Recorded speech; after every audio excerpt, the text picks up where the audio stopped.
बुद्ध क्यों ईश्वर को मानने से इनकार करते थे?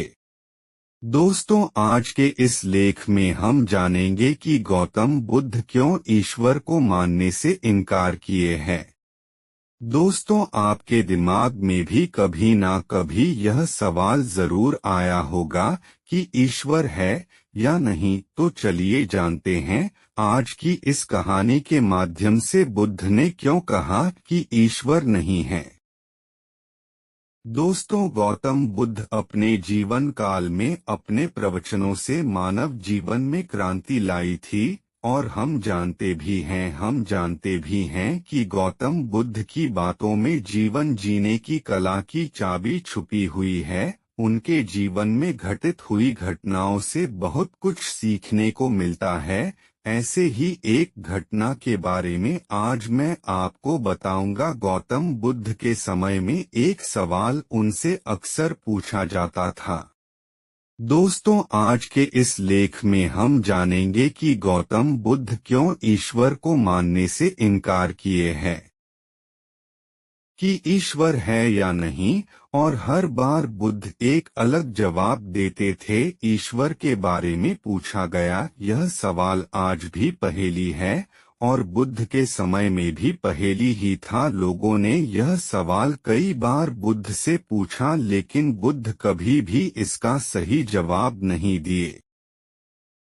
एक बार की बात है, एक ज्ञानी पंडित गौतम बुद्ध का प्रवचन सुनने आया करता था और वह पंडित उनकी बातों से सहमत भी था। वह मानता था कि गौतम बुद्ध एक ज्ञानी पुरुष हैं। एक बार बुद्ध ध्यान की मुद्रा में बैठे हुए थे और वह व्यक्ति उनके पास गया और उनसे पूछा कि बुद्ध, कृपया आप मुझे बताएं कि ईश्वर है या नहीं। मेरी आपसे प्रार्थना है कि आप मेरे सवाल का मुझे सही जवाब दें। बुद्ध के बारे में यह कहा जाता है कि वह कभी भी किसी भी प्रश्न का सीधा जवाब नहीं देते थे। उनके हर जवाब में रहस्य भरा होता था। ज्ञानी पंडित ने कहा कि मुझे ईश्वर के बारे में आपसे जानना है, ईश्वर है या नहीं। बुद्ध उसकी बात सुनकर मुस्कुराए और फिर पंडित से बोले, ठीक है। गौतम बुद्ध ने कहा कि मैं तुम्हारे सवाल का जवाब जरूर दूंगा, लेकिन उससे पहले मेरे कुछ प्रश्नों का जवाब आप मुझे दे दो। पंडित ने कहा, मैं बिल्कुल आपके प्रश्नों का जवाब दूंगा, आप कृपया प्रश्न पूछे। बुद्ध ने कहा कि क्या तुम सूर्य को मानते हो? पंडित ने बुद्ध की तरफ देखा और कहा कि यह किस प्रकार का प्रश्न है। मैं छोटा बच्चा हूँ, आप जो मुझसे बच्चों वाला प्रश्न पूछ रहे हैं। सूर्य तो साक्षात प्रकट होता है और पूरी दुनिया को रोशनी देता है। धरती पर रहने वाले हर जीव को सूर्य से ऊर्जा प्राप्त होती है। सूर्य को तो हम रोज ही देखते हैं। बुद्ध ने उनसे कहा कि ईश्वर के होने के बारे में प्रश्न कहाँ से आया, क्योंकि जिस प्रकार सूर्य हमारे सामने है उसके होने का कोई प्रश्न नहीं होता। तब ईश्वर के लिए यह सवाल क्यों उठा, ईश्वर को मानने की क्या आवश्यकता है?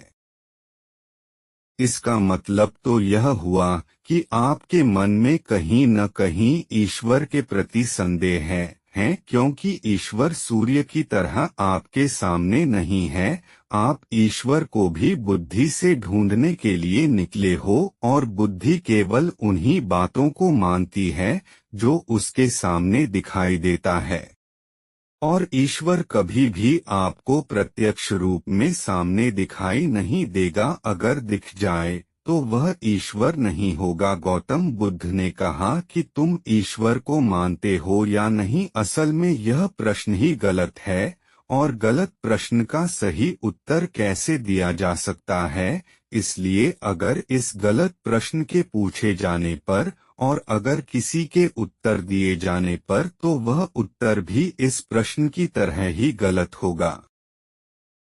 पंडित बुद्ध की बात सुनकर थोड़ा भ्रमित सा हो गया। उसने कहा कि बुद्ध, आप किस तरह की बातें कर रहे हैं? मुझे कुछ समझ नहीं आ रहा है। बुद्ध ने कहा, अगर मैं तुम्हें सीधे शब्दों में बताऊं तो इसका मतलब यह है कि ईश्वर को माना नहीं बल्कि जाना जा सकता है। अगर तुम मुझसे यह प्रश्न करते कि मैं ईश्वर को जानना चाहता हूँ तो मैं तुम्हारी मदद कर सकता था, और जिस दिन तुम ईश्वर को जान जाओगे उस ईश्वर की व्याख्या तुम सीधे कभी नहीं कर पाओगे, लेकिन लोगों को ईश्वर के दर्शनों का स्वाद चखने में मदद जरूर कर सकते हो। तुम कभी अपना अनुभव किसी को दे नहीं सकते हो, लेकिन किसी को अनुभव कराने में सहायता जरूर कर सकते हो। दोस्तों, आपने बुद्ध के जीवन की कितनी कहानियां किस्से सुने होंगे। वहां आपने देखा होगा कि बुद्ध ने कभी भी ईश्वर के बारे में स्पष्ट नहीं कहा, और इसकी वजह से कई बार बुद्ध के ऊपर उंगलियां भी उठी। लोगों ने यहाँ तक कहा कि बुद्ध कुछ भी नहीं जानते, क्योंकि बुद्ध इस तरह के प्रश्नों का ठीक से उत्तर कभी नहीं देते थे।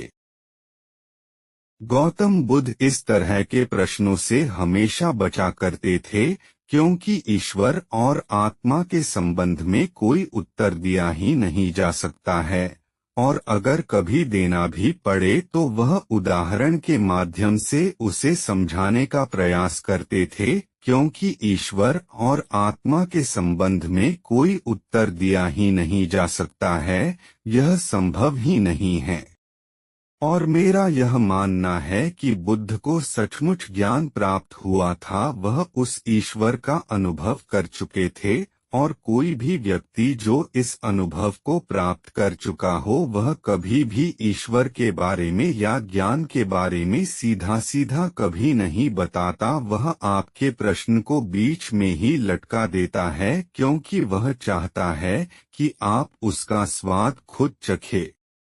गौतम बुद्ध ने कभी वह गलती नहीं की जो आज के कुछ धर्मगुरु कर रहे हैं। कहने का मतलब है कि जितने भी ज्ञानी पुरुषों ने ईश्वर के बारे में स्पष्टीकरण किया, उनके अनुयायियों ने उनके धर्मगुरुओं द्वारा ईश्वर के बारे में कही हुई बातों को मान लिया और अपने अलग अलग समुदाय बना लिए। फिर क्या हुआ, आप यह देख ही रहे हैं। उन गुरुओं द्वारा दी गई प्रामाणिकता के आधार पर आज वह सभी समुदाय एक दूसरे के दुश्मन बने हुए घूम रहे हैं, और हथियारों के दम पर यह प्रमाणित करना चाहते हैं कि मेरा गुरु सही है, मेरा ईश्वर सही है। वह लोग यह कहते हैं कि तुम अपनी ईश्वर को छोड़ो और हमारे ईश्वर को मानो, क्योंकि हमारा ईश्वर सत्य है।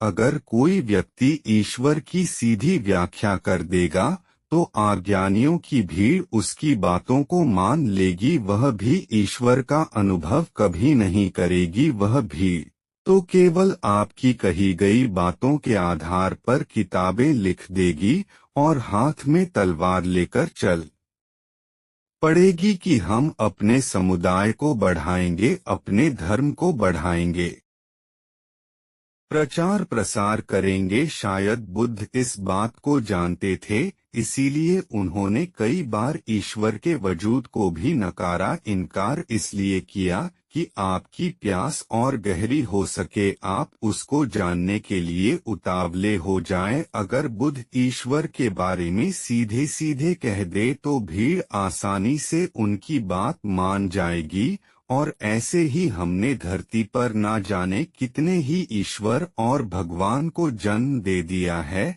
ऐसा लगता है कि ईश्वर ने मनुष्य को नहीं बनाया बल्कि मनुष्य ने ईश्वर को पैदा किया है। तो दोस्तों, गौतम बुद्ध की कहानी से हमें क्या शिक्षा मिलती है कि भगवान को मानना नहीं बल्कि जानना चाहिए और उसका अनुभव लेना चाहिए। ईश्वर को जानने के लिए सिर्फ एक ही रास्ता है, और वह है ध्यान। ध्यान में जितनी गहराई से जाओगे उतना ही तुम्हारा ईश्वर के प्रति अनुभव होता चला जाएगा, और तुम्हारे सभी प्रश्नों के उत्तर भी तुम्हें मिल जाएंगे। तो दोस्तों, आपको यह गौतम बुद्ध की प्रेरणादायक कहानी कैसी लगी कमेंट करके जरूर बताएं, ऐसी ही कहानी सुनने के लिए हमारे चैनल को सब्सक्राइब करें। धन्यवाद।